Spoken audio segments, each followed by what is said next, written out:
Hi, welcome. Enjoy the content. Subscribe and turn on notifications. Robert Thorne never imagined his life could be derailed. By a Thursday. At 43, his existence was a meticulously constructed edifice of routine and predictability. He was a financial analyst. A man who dealt in data, risk, and logical outcomes. His world was one of numbers that added up, of systems that performed as designed. He woke at 6 a.m. sharp. He drank his coffee black, no sugar, while his wife, Helen, organized the children for school. He would then drive to the downtown Seattle firm, where he had spent the last 15 years building a reputation for cold, unshakable competence. His marriage, in his assessment, was a core asset in this life portfolio. 17 years with Helen. He remembered the woman he'd married. She was 40 now, still beautiful, with dark hair she often tied back, and a laugh that, in the early days, had felt like the only illogical thing he was happy to allow into his life. Lately, however, he had registered a change in her data points. She spoke of feeling distant, of him being too focused on work. Robert processed these complaints as emotional fluctuations. Temporary deviations from the mean. He worked hard. He provided. That was his function. That was the agreement. What more was there to analyze? That October morning, the sky over the city was a familiar blanket of gray, the air thick with the promise of rain. Robert grabbed his briefcase from the hall table, his mind already cycling through market projections for the quarterly investors' meeting. He gave Helen a quick, efficient kiss on the cheek. A routine gesture. A data point in the morning's proceedings. "Don't forget Sophia has her piano recital tonight," she said, her smile not quite reaching her eyes. "It's on the calendar," he confirmed. It wasn't until he was in his designated spot in the firm's parking garage that he noticed the error. A critical one. He'd grabbed the wrong bag. On the table by the door, two sat side by side. His own structured, brown leather briefcase, and Helen's softer, black satchel. In his mechanical haste, he had taken hers. He sighed, a quiet exhalation of annoyance. A system error. He checked his watch. No time to return home. The meeting was in less than an hour. He would have to make do. He opened the bag, hoping to at least find a pen and notebook. He imagined Helen's gentle teasing later, her laugh as she would call him absent-minded. But as he unzipped a side compartment, his fingers brushed against something that did not belong. A small, rectangular box, partially hidden beneath a silk scarf. He pulled it out. And the entire, carefully constructed edifice of his life began to fracture.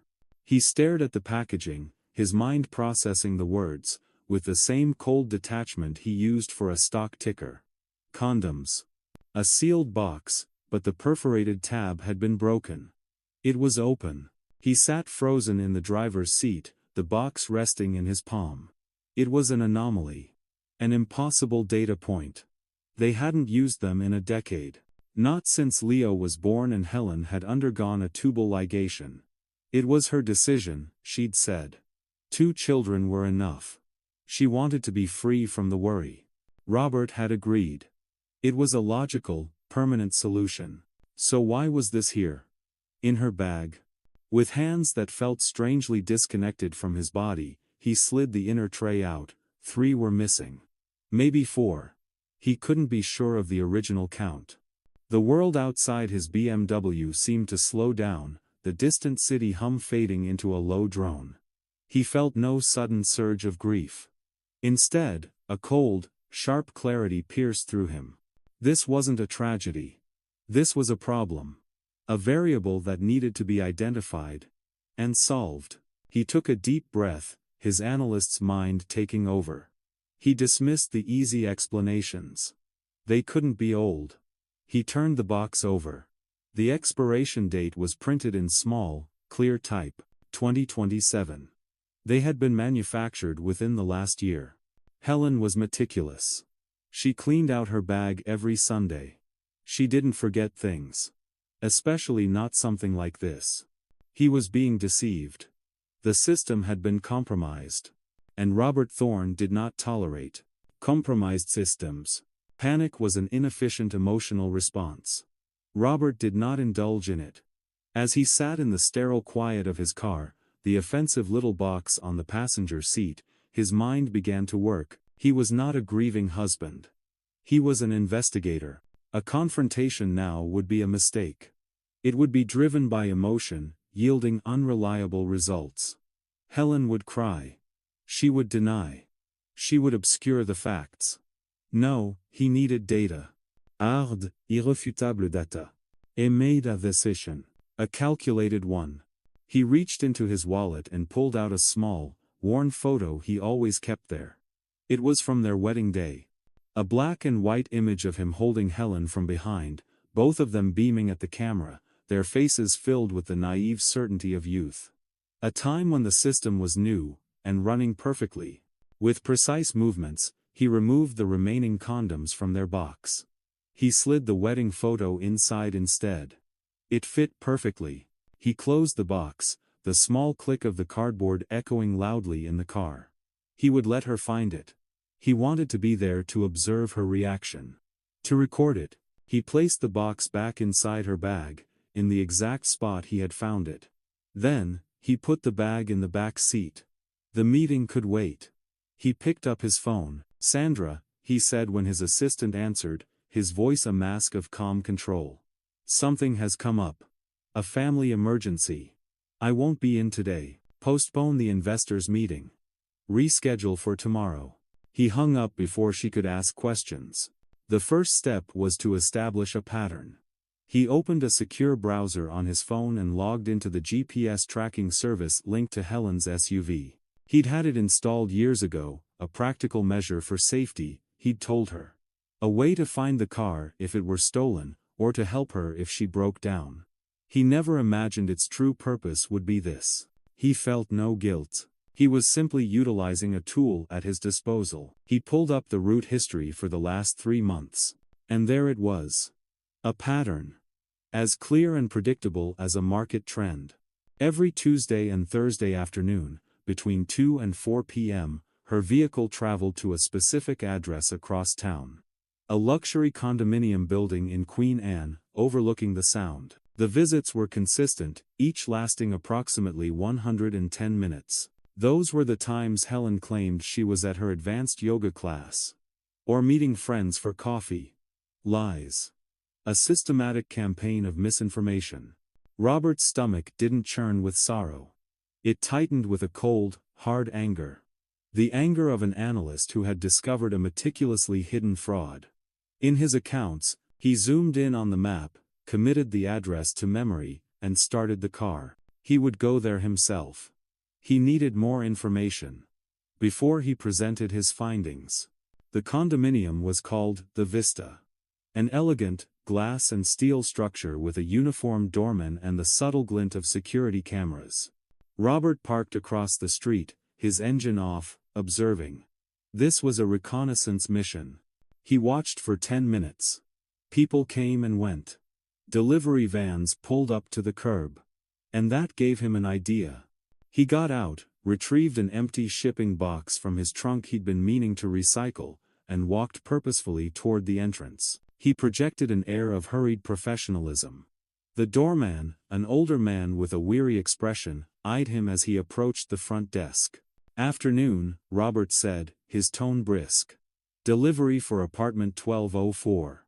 No answer on the intercom. The doorman frowned, tapping at his computer. 1204. That's Mr. Vance's place. He's not in at the moment. You can leave it with me. Vance. The name was a new data point. Robert pressed on, feigning mild frustration. Right. Just want to make sure I've got the right building. Does he get a lot of visitors? This package is sensitive. The doorman, lulled by the mundane nature of the request, relaxed. Oh, sure. He has his regulars. There's a lady in a black SUV, pretty one with dark hair. She's usually here on Tuesdays and Thursdays. Confirmation. Robert felt a surge, not of pain, but of validation. His hypothesis was correct. That's the one. Thanks, he said, pushing the empty box toward the man. Appreciate it. He walked back to his car, his movements steady, his face a neutral mask. He did not allow his hands to shake. He sat in the driver's seat and pulled out his phone. The name echoed in his mind. Caleb Vance. He opened Instagram. It took less than 30 seconds to find him. The profile was public. Caleb Vance. 35 years old. A personal trainer. His feed was a monument to narcissism. Shirtless photos in a gym, flexing muscles slick with sweat. Generic captions about grinding and hustle. Robert scrolled through the images, a profound sense of disgust washing over him. This was the man. This grinning, superficial caricature of masculinity. The thought was galling. It was an insult to his intelligence, to the life he had built. Then he saw it. Under a recent photo of Caleb doing push-ups, there was a comment from a username he recognized instantly. Helen's private profile. She had left a string of heart and fire emojis. A digital trail. Careless. Robert clicked on her profile, which he had access to, and began to review their interactions. Mutual like stretching back months, subtle, flirty comments that, in isolation, meant nothing, but together, they painted a damning picture. It was all there. The excuses. The yoga classes. The condoms in her bag. Helen was having an affair. And it was not a recent, fleeting mistake. It was a planned, recurring, deliberate operation. A long-term fraud. He checked his watch. 3:30 in the afternoon. Helen would be home around 5, after picking Leo up from school. He decided then. He would go home and wait. He would not call. He would not text. He wanted to see her face when she found the wedding photo. He wanted to be there to witness the moment her entire fraudulent enterprise came crashing down. The drive home was silent. Robert's mind was a whirlwind of cold, hard logic. A part of him, a small, vestigial part, hoped for some absurd explanation.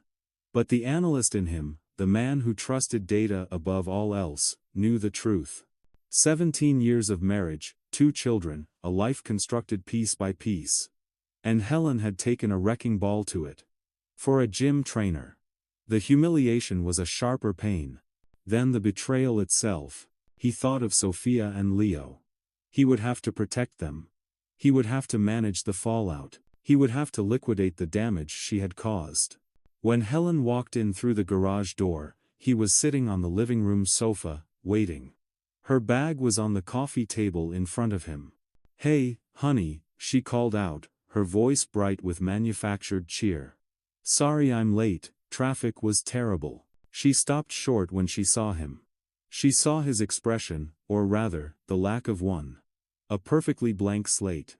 "Is everything okay?" she asked, her smile faltering. "You're home early." Robert didn't answer. He simply gestured with his chin toward the black satchel on the table. A flicker of confusion crossed her face. She walked over.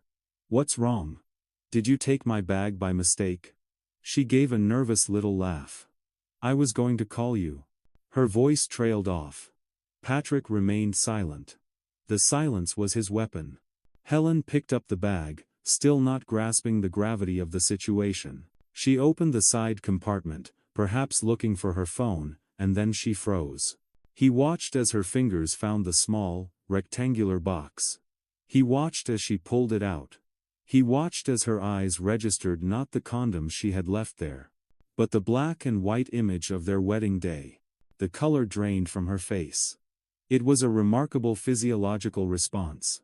She stood there, holding the box, her eyes wide with a look of pure, primal fear. For a long moment, the only sound was the ticking of the grandfather clock in the hall. Robert watched every micro-expression. Shock. Fear. And finally, a tidal wave of guilt. "Robert," she finally stammered, her voice a hoarse whisper. I can explain." "Then explain," he said. His voice was ice. Controlled. Devoid of emotion. The lies came tumbling out. Stuttering, desperate. Those are old, I swear. I don't even know how they got in there. They must have been in that pocket for years, forgotten. Robert let out a short, sharp, humorless laugh. For years, Helen? The expiration date is 2027. They were made this year. He stood up, his movements deliberate. And 4 are missing. 4. He picked up his phone from the coffee table and tossed it in front of her. On the screen was the GPS history. Queen Anne. The Vista Condominium. Apartment 1204. Tuesdays and Thursdays. Between 2 and 4 in the afternoon. He paused, letting each fact land like a hammer blow. The resident's name is Caleb Vance. He looked directly at her. Do you want to continue lying? Or would you prefer to spare me any further humiliation? Her legs gave out. She collapsed onto the armchair opposite him, burying her face in her hands. The sobs that racked her body were violent, but Robert felt nothing. No pity, no empathy, only the cold satisfaction of a successful audit. How long? He asked. His voice shaking now, the first crack in his iron control. Her answer came through muffled sobs. 8 months. It started in February. 8 months. A third of a year. While he was closing deals, planning their family vacation to Hawaii, celebrating their anniversary, she was with him. The thought was nauseating. Who is he? Robert asked, though he already knew. He wanted to hear her say it. He's a trainer. At the gym. She looked up, her face streaked with tears, her eyes pleading. It was just physical, Robert. It didn't mean anything. That was the final straw. It didn't mean anything, he roared, the sound shocking in the quiet house. It didn't mean anything? You have lied to my face every single day for 8 months. You used our car, our money, our time, to sleep with some muscle-bound child. And you have the audacity to say it doesn't mean anything? I'm so sorry, she wept. I ruined everything. It was a mistake. I'll end it, please. Can we fix this? For the kids? He recoiled as if she were toxic. Fix it? There is no fixing this. You broke the foundation of this marriage. Trust. And do not use our children as an excuse. You weren't thinking about them when you were in that man's apartment. She tried to move toward him, but he held up a hand, stopping her cold. Don't touch me. I want to know everything. Now, Jessica confessed. The whole sordid story. How she'd met Caleb at the gym in January. How his attention felt good. How she felt neglected by Robert, who was always so consumed by his work. Robert listened to her excuses with a growing sense of contempt. It was, of course, his fault. He worked too hard to provide her with a beautiful home, to fund her comfortable life, to secure their children's future. The logic was insulting. You talk to me, Helen, he seethed, his voice low and dangerous. You sit me down and you say, Robert, I feel neglected. We need to go to therapy. You don't go and spread your legs for the first idiot who tells you you're pretty. That's not a solution. That's cowardice. When she had no more words, he picked up his phone again. He had done more research while waiting for her. He's married. Did you know that? Her eyes widened in genuine shock. What? No. He never said. Robert gave a bitter laugh. Of course he didn't.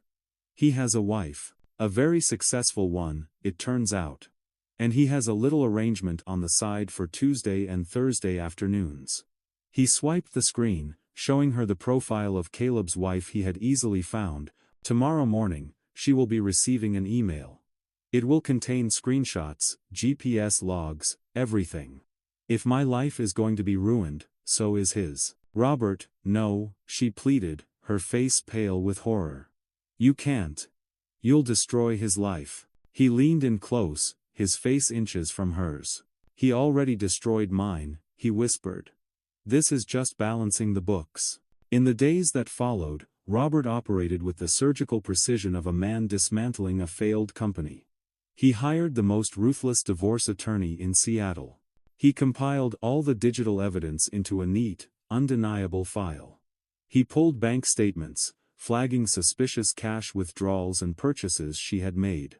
He filed for divorce on grounds of adultery. While Washington was a no-fault state, he knew that proof of infidelity, of the squandering of marital assets, could heavily influence the proceedings. He would ensure she gained no advantage. He kept his promise. The email was sent. The reply from Caleb's wife came in less than 24 hours. She was brief, professional. She thanked him for the information, confirmed her own suspicions, and informed him that her legal team would be in touch. Robert felt no satisfaction, only a vast, echoing emptiness. The revenge was hollow. He moved into the guest room, creating a cold, emotional quarantine zone within their own home. The children sensed the shift immediately. Sophia, at 14, was direct. "What's wrong with you and Mom?" Robert was honest, in his own way. He framed the narrative carefully. "Your mother and I are having some serious problems. We're going to be separating. But we both love you very much." He positioned himself as the stable, heartbroken parent. Leo, younger, just cried. Robert held him, promising he would always be there for him. Helen tried to talk to the children, but the damage was done. Sophia, especially, grew distant from her, her silence a mirror of Robert's own cold anger. The betrayal was not just his, it belonged to the whole family now. The consequences for Caleb were swift and brutal. His wife, a well-connected executive, initiated a divorce that stripped him of his assets. The public nature of the scandal caused him to lose sponsorships and high-profile clients. His gym fired him. He tried to contact Helen, but she, terrified of the legal and social fallout, blocked him on all platforms. Helen, in turn, was facing her own exile. Friends took sides. Her own mother called Robert, apologizing for her daughter's behavior and telling him he was doing the right thing. The public humiliation and social isolation broke her. The divorce took 6 months. With Robert's mountain of evidence and his lawyer's aggressive strategy, the settlement was decisively in his favor. The house, which had been purchased with a down payment from his own inheritance, was declared his sole property. Custody of the children was shared, 50-50. And Helen, with her own income as an HR manager, received no spousal support. She moved into a small apartment downtown, a place far removed from the life she had known. 2 years passed. Robert remained in the house. He slowly, methodically, began to erase her.